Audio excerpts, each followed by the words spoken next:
Hello and welcome back to Clarkenomics. In this video, we're going to study something very important to how the Fed conducts monetary policy. We're going to look at open market operations. All right, so in the previous video about the federal funds rate, we learned that the federal funds rate is the rate at which banks lend money to each other, and it controls or affects interest rates overall in an economy. And remember, when interest rates are low, people spend more money, and when interest rates are high, people spend less money. And while the Fed can't directly control the federal funds rate, they can adjust the size of the money supply to get the equilibrium federal funds rate that they're looking for, right? So monetary policy, monetary meaning money, is all about the money supply. So the Fed is always adjusting the size of the money supply to affect interest rates. But the big question for this video is, how does the Fed do that? How does the Fed increase or decrease the money supply? They don't just wave a magic wand. How do they do this? Well, first of all, the Fed increases or decreases the money supply by buying and selling something called US government securities, what we would refer to as treasury bonds. So, we'll go over the process here a little bit.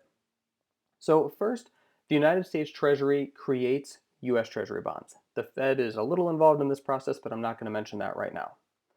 Then the US Treasury, once these bonds are created, sells them to banks and to people, people who like to buy savings bonds, things like that. It doesn't have to be banks, but we're going to focus on banks here. So the Treasury sells these bonds to banks. Banks buy these bonds because, whoever holds a bond earns interest. This is all happening on what's called the primary bond market, primary meaning first. This is the first time these bonds have ever been bought. But just because you hold a bond doesn't mean you have to hold on to it for the entire term, all the way to the maturity date. If you are a bondholder, you can go and sell that bond, try to earn some money. But if you do that, that's happening in what's called the secondary bond market. And this is where the Fed is involved. So what I'm showing you here isn't completely essential to understanding monetary policy. This is just a little bit about how this is structured. So long story short, the Fed, to conduct monetary policy to adjust the size of the money supply, is buying and selling bonds on the secondary bond market. They're trading bonds back and forth. And the important thing about these bonds is really just that they are some big, valuable, tradable thing, right? It would work even if there was something else besides bonds. But the Fed's primary instrument for increasing or decreasing the money supply is to buy and sell US Treasury bonds in the secondary bond market. So again, if you're a little confused about that, that's fine. I just don't want you to get bonds confused with anything else. So let's get into how this actually works. Let's imagine that the Fed wants to use easy money monetary policy, what we would call expansionary monetary policy. What must be going on in the economy for this to happen? Well, the unemployment rate must be pretty high. We're in a recession. So the Fed wants to use easy money, increase that money supply. That's going to decrease interest rates and get people spending. So how do they do this? Well, to conduct easy money, let's say we've got some banks, and we've got the Fed, and we've got the secondary bond market, but we'll get there. So at this time, the banks have bonds. These are actual pictures of US government bonds. And the Fed, because it's the Fed, has money, right? They print money, they have money in the Federal Reserve. When the Fed has money, though, remember, it's not part of the money supply. It's held in reserve. The money supply is how much money is available to spend in an economy. So if the Fed wants to expand the economy, it needs to get this big stack of money into the hands of people so that they can spend it.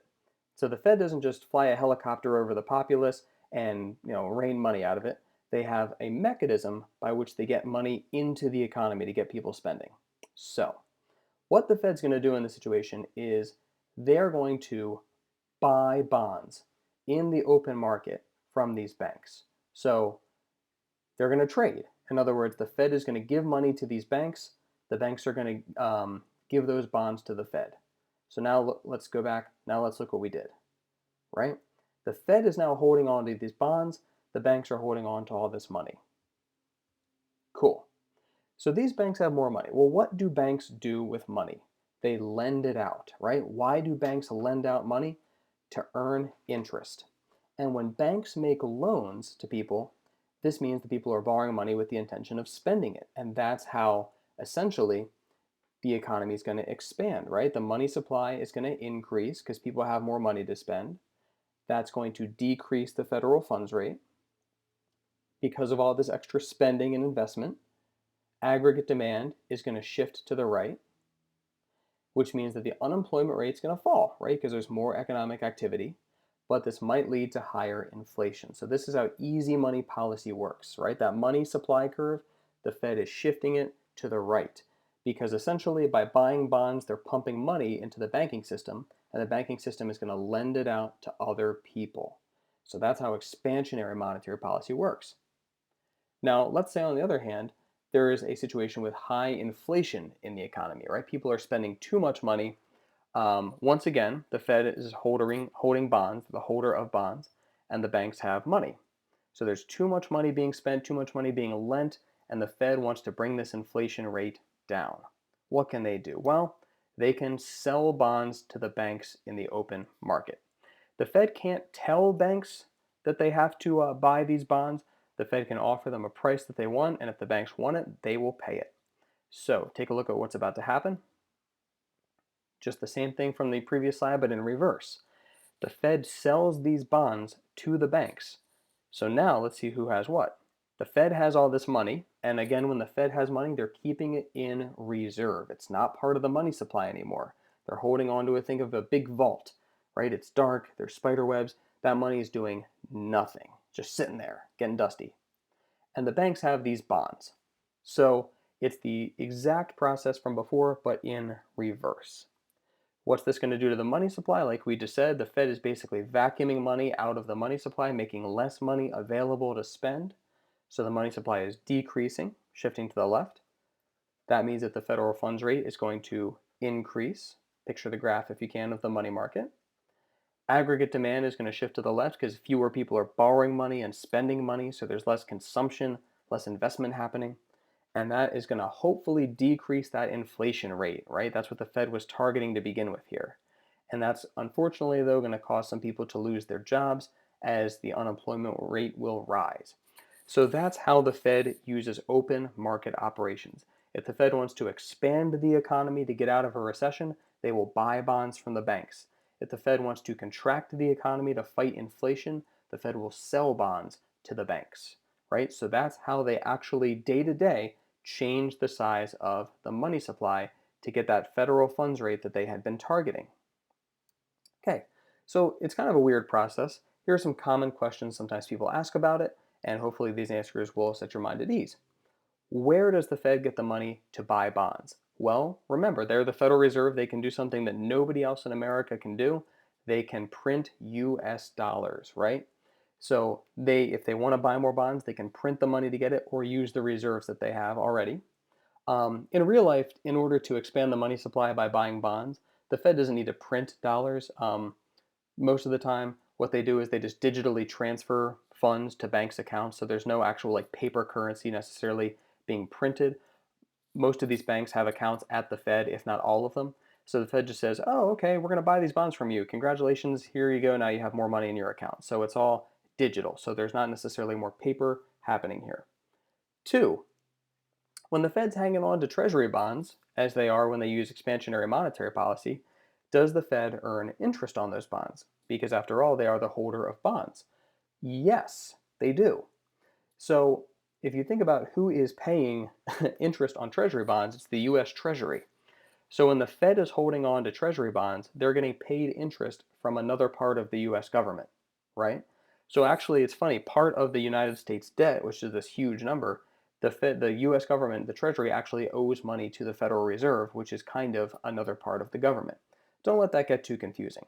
But this is where the Fed gets its money to operate from. Remember, Congress does not fund the Fed, right? That's not part of the budget process because if it were, Congress could, put some political pressure on the Fed to do what it wanted or threaten to withhold funding from it. The Fed is self-funded. The way that they're funded is by buying treasury bonds and earning interest off of those bonds and also printing their own money, right? So essentially there's that. But if you're thinking like, oh, how could the Fed be so greedy? They have all this extra money, they print all their extra money. By law, any extra money the Fed has, they are required to donate back to the Treasury. So, they can use that money to pay for their operational expenses, their buildings, their employees, people like that. But any extra money must be donated back to the US Treasury. Three, Isn't the Treasury just borrowing money from the Fed then? Yes and no, right? So the US Treasury, like we said at the beginning of this video, does not sell bonds directly to the Fed, right? They sell it on the primary bond market first, and then the Fed operates in the secondary bond market. So there's an independence there, which is really important to the system, right?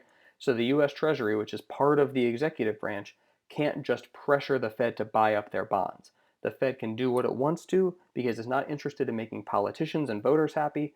The Fed is interested in doing what's best for the economy at any given time. So that layer of independence between, so you've got the US Treasury, banks in the middle, and then the Fed, right? That's a layer of independence that lets the Fed operate how it wants to, not how the Treasury wants it to. But again, like we said here, the Fed, when they buy US Treasury bonds, is essentially lending the US government money, right? So part of, again, the United States public debt is owed to a different part of the government here in the form of the Fed. So that's one of the places where the US government borrows money to run these deficits. They borrow it from the Federal Reserve, indirectly, like we just said. And then finally, how often does the Fed conduct open market operations? There should be a question mark on that. Just about every day. When it comes to adjusting the federal funds target from a previous video, they can do that about 8 times a year or more if needed. But open market operations are something the Fed does just about every single day to make sure they're still hitting that money supply target to get the federal funds rate that they want. So the Fed is always buying and always selling. They're always a part of that open market of bond buying, the secondary bond market. So that's just a little bit about how the Fed controls the money supply. Hopefully that clears up some questions, but if you have questions, feel free to send them to my way. Have a good day and thanks for watching.